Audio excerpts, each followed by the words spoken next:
Bonjour à tous. Aujourd'hui, on va s'intéresser à un outil indispensable si vous voulez améliorer votre positionnement dans les résultats de recherche de Google. Il s'agit bien sûr de la Google Search Console ou GSC. Donc, dans cette vidéo, on va détailler l'utilité de la Google Search Console, quelles sont les données qu'on y trouve et surtout comment utiliser ces données pour améliorer votre positionnement, améliorer votre référencement naturel. Que vous ayez un e-commerce, un blog ou un site vitrine, la procédure reste la même. C'est parti. Alors, la Google Search Console, c'est un outil statistique qui va vous donner des informations sur la recherche organique liée à votre site réalisée sur Google. La recherche organique, c'est ce que les internautes auront tapé dans Google pour finalement arriver sur votre site. C'est important de noter que ça ne concerne que la recherche réalisée sur Google. Si un internaute utilise par exemple Bing ou enfin un autre moteur de recherche, les informations ne ressortiront pas dans la Google Search Console. Mais étant donné que Google est le moteur de recherche par défaut très majoritairement utilisé, on va principalement se baser sur la GSC pour avoir des informations. Mais c'est tout de même un point à noter. Voilà, donc c'est un outil, comme je disais, c'est un outil gratuit. Pour y avoir accès, vous avez juste besoin d'avoir une adresse Gmail et ensuite vous aurez une petite manipulation à faire sur votre site pour lier la Google Search Console à votre site. Si vous fonctionnez par exemple sur WordPress, qui est très majoritairement utilisé par exemple pour des sites vitrines, vous pouvez, le plus simple ce serait de passer par un plugin comme Yoast SEO ou Rank Math par exemple, qui feront le lien entre votre Google Search Console et votre site. J'interromps très brièvement cette présentation pour vous dire que je suis Renaud Corbin. J'accompagne les petites et moyennes entreprises pour améliorer leur référencement naturel sur les moteurs de recherche et notamment sur Google. Si vous cherchez à améliorer votre visibilité en ligne, n'hésitez pas à faire appel à moi. Le lien de contact se trouve dans la description de cette vidéo. C'est reparti! Alors là, on se trouve sur la Google Search Console d'un site en particulier. Sur tous les sites, vous aurez accès aux mêmes données. Donc vous aurez un écran ici de visualisation sur lequel vous aurez 4 informations qui apparaîtront de base. Donc déjà, vous aurez, alors on va faire disparaître pour que ce soit un peu plus clair. Déjà, vous aurez en bleu une courbe bleue qui va apparaître, ce sera le nombre de clics générés sur votre site. D'accord? Donc il y a un lien qui apparaît dans le résultat de recherche de Google, l'internaute clique dessus, ça génère, voilà, ça génère un point. Et là, vous aurez l'information au jour le jour. En violet, vous aurez une courbe d'impression. Donc les impressions, c'est quoi? C'est le nombre de fois que votre site sera apparu sur un écran, qu'il s'agisse d'un écran de smartphone ou d'un écran de tablette ou d'ordinateur, peu importe. Votre site est apparu, mais il n'a pas été cliqué. D'accord? C'est une information très importante, on va voir après pourquoi. Vous aurez aussi le CTR, donc le CTR c'est le taux de conversion finalement, c'est le nombre de clics sur le nombre d'impressions.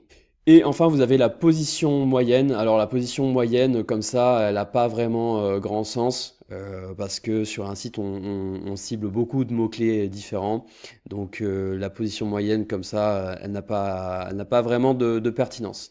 Je vous conseille de vous focaliser principalement sur la courbe bleue et la courbe violette déjà dans un premier temps, ce sera amplement suffisant. Vous pourrez faire voilà, un filtre sur 3 mois. Moi, j'aime bien le laisser sur 3 mois, ça donne déjà une bonne idée. Mais dans les options, voilà, vous pouvez personnaliser, avoir une idée sur 12 mois également. Euh, voilà, donc et après, vous pouvez vraiment personnaliser la durée comme vous voulez. Ensuite, en dessous, vous aurez les requêtes sur lesquelles votre site est apparu ou a été cliqué. Donc ici, vous avez à chaque fois qu'il a été cliqué. De manière générale, là, elles sont déjà filtrées par ordre de clic de manière décroissante. Le nombre d'impressions, donc sur une requête, les fois où votre site sera apparu sur cette requête-là, donc c'est le nombre d'impressions. Donc ça, ce sont toutes les requêtes liées à la recherche organique. Vous aurez un onglet aussi avec les pages. D'accord, donc pareil, les pages quand elles ont été cliquées, quand elles sont apparues sur un écran, etc., etc. Vous avez un onglet indexation également ici, ça on va reparler juste après. Donc l'indexation, c'est quand vos pages de votre site sont dans l'index de Google, donc elles peuvent apparaître dans les résultats de recherche. Un onglet pour le sitemap, donc ça aussi c'est très intéressant, c'est pour en gros une cartographie de votre site pour aider les robots indexateurs à naviguer sur votre site et à le crawler de manière plus efficace. Vous avez un onglet aussi dans Expérience, donc les Core Web Vitals, donc ça ce sont des informations sur la performance du site. Je vais pas trop m'y attarder, mais vous avez des informations aussi sur le HTTPS, donc si vous avez un protocole de sécurité sur vos pages, à savoir que c'est un critère aussi d'optimisation hein, pour Google. Donc si vous n'avez pas vos pages en HTTPS, faites-le, c'est important. Si jamais vous avez eu des actions manuelles réalisées sur votre site, elles apparaîtront ici dans sécurité et actions manuelles. En général, c'est pas le cas, mais bon, ça peut arriver. Vous avez également un onglet qui mène sur les liens. Donc si vous avez des backlinks, donc des liens externes arrivant sur votre site, ils apparaîtront ici. Et vous avez également tous les liens internes qui seront listés. La GSC pour ça, c'est pas forcément l'outil le plus pertinent, notamment concernant les backlinks parce qu'ils peuvent mettre beaucoup de temps à apparaître dans la GSC. Un outil comme Majestic par exemple sera plus pertinent que la GSC. Alors, comment utiliser ces informations pour optimiser notre site internet? Alors là, on va se focaliser principalement sur l'optimisation du contenu. En SEO, il n'y a pas que le contenu, hein, il y a en termes de référencement naturel l'autorité, donc les liens qu'on va recevoir d'autres sites et les performances techniques du site sont aussi importantes. Mais là, dans cette vidéo, on va se focaliser sur l'optimisation du contenu. Donc déjà, vous avez beau avoir créé la meilleure page du monde, la mieux optimisée, qui répond le mieux à l'intention de recherche de l'utilisateur, si votre page n'est pas indexée, donc si elle n'est pas dans l'index de Google, elle n'a aucune chance d'apparaître dans les résultats de recherche. Donc déjà, la première étape quand on travaille l'optimisation de son contenu, c'est de vérifier que nos pages sont bien indexées. Pour ça, la Google Search Console peut déjà nous donner une information. Quand on va dans l'onglet indexation ici, on a l'information de toutes les pages qui sont indexées sur le site. Alors pour faire simple, donc soit ici on peut cliquer sur le lien et on a accès à toutes les pages indexées du site. Donc elles sont présentes ici. Elles peuvent être également exportées en fichier Excel ou Google Sheet si on va la comparer à une liste de pages qu'on aurait par exemple. Ou alors, encore plus simple, si vous venez de créer une page et vous voulez vérifier qu'elle est bien indexée, vous pouvez la taper ici, par exemple voilà celle-ci. On renseigne l'URL dans la barre de recherche et voilà, l'outil va faire une inspection de l'URL et va me dire si l'URL est bien indexée. Ici, c'est bien le cas. Donc déjà, c'est un bon point de départ. Si jamais elle ne l'était pas, des fois, ça peut prendre un petit peu de temps pour que l'URL soit indexée. On peut faire une demande d'indexation. Voilà, donc pour forcer l'outil, forcer l'indexation finalement. Voilà, alors vous allez être limité hein, dans les demandes d'indexation si vous créez énormément de contenu. Je crois que c'est une dizaine de requêtes par jour, mais voilà, en général, c'est amplement suffisant. Donc, ok, j'ai créé du contenu et il est indexé. Déjà, c'est bien, c'est un bon point de départ. Il peut être visible sur les moteurs de recherche. Maintenant, comment faire pour améliorer mon référencement naturel? Alors, ce qu'on va faire déjà dans un premier temps, c'est qu'on va s'intéresser aux requêtes liées à mon site. Donc, comme je vous disais tout à l'heure, ces requêtes, elles apparaissent ici. J'ai fait un tri sur les 3 derniers mois. J'ai les requêtes qui apparaissent ici. Elles sont triées par nombre de clics. Donc finalement, celles qui performent le mieux vont apparaître en haut. Moi, ce que je veux, c'est optimiser mon site. Donc ce que je vais chercher à faire, c'est viser les requêtes qui sous-performent. Alors comment je fais pour faire ça? Je vais faire un tri sur les impressions. Donc si je clique sur impression ici, les requêtes sont triées par ordre d'impression décroissante. Donc en haut vont apparaître les impressions, les requêtes qui ont généré beaucoup d'impressions et on va viser celles qui n'ont pas généré beaucoup de clics. Donc celle-ci par exemple, la première, cadeau homme luxe. Donc le site apparaît énormément sur cette impression, sur cette requête-là, mais génère très peu de clics. Qu'est-ce que ça veut dire? Ça peut vouloir dire que, je sais pas, il a une position, la page liée à cette requête va peut-être être en page 2 ou en page 3, donc elle génère quand même des impressions, mais elle est très peu cliquée, donc ça peut vouloir dire de me donner des informations sur peut-être qu'il faut que je retravaille mon contenu pour qu'il réponde mieux à l'intention de recherche, pour la faire remonter dans le classement et pour générer plus de clics, plus de trafic. D'accord? Donc voilà, c'est une idée. Donc là, je peux repérer comme ça assez simplement. Vous voyez, par exemple, celle-ci aussi, cadeau rigolo mais utile. J'ai beaucoup d'impressions, 655, mais 0 clic. Donc ça me donne une information aussi sur cette requête-là. Peut-être que ça pourrait être utile de la retravailler pour améliorer son référencement à elle.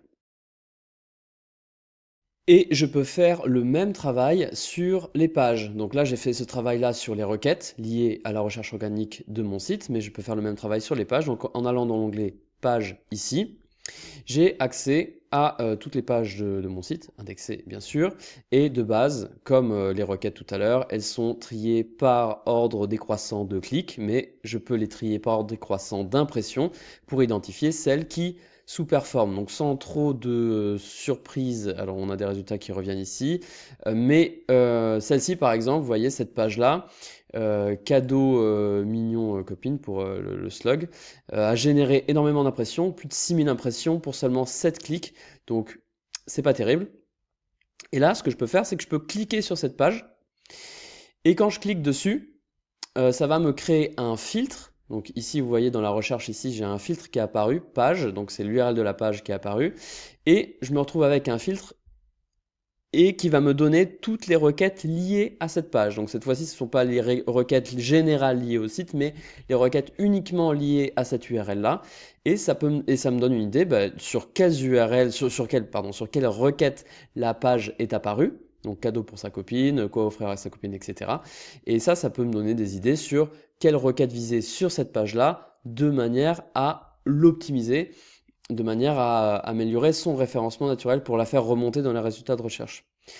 Donc dans l'idée, quand on fait de l'optimisation sur une page, sur le contenu d'une page, on va chercher à viser une requête sur la page. D'accord? Et ça, du coup, ça me donne des informations très utiles, à savoir quoi viser sur cette page-là, sur quoi j'apparais, ce qui est le plus proche de l'intention de recherche des utilisateurs et comment positionner ma page. Voilà, d'une manière ou d'une autre, ces informations vous donneront des pistes sur les requêtes que vous devez travailler sur votre site.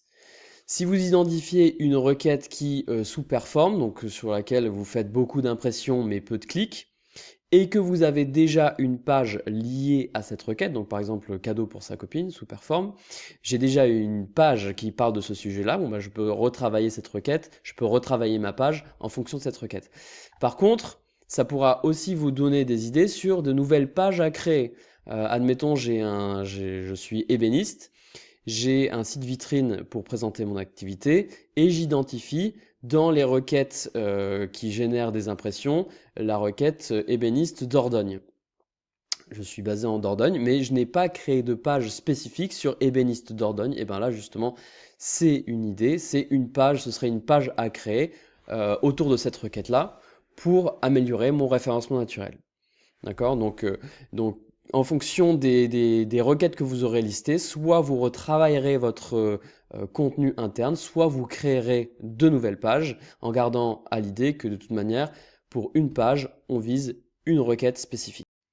Voilà, donc on arrive à la fin de notre tour d'horizon de la Google Search Console. Donc à retenir, donc la GSC va vous permettre de suivre des indicateurs clés liés à la recherche organique sur Google, à savoir le nombre de clics et le nombre d'impressions en particulier. Vous pouvez utiliser le nombre d'impressions pour identifier des requêtes qui sous-performent sur votre site. Donc, soit en retravaillant le contenu que vous avez déjà généré, soit en créant de nouvelles pages. À garder en tête également que si votre site est récent, il va générer peu d'impressions dans la Google Search Console. C'est normal, si vous avez très peu de pages liées à votre site, ben, vous apparaîtrez sur peu de mots-clés. Plus vous aurez de mots-clés, plus vous aurez de contenu, plus vous aurez des suggestions. Donc ça vous donnera aussi plus de pertinence, à savoir sur quel, si vous avez un blog par exemple, à savoir quel sujet traiter, sur quelle requête le blog se positionne déjà, et à savoir, bah, ça pourra vous donner des idées sur quelle page créer, quelle page optimiser, etc., etc. Voilà, j'espère que ça vous aura plu, et je vous dis à la prochaine fois. Ciao!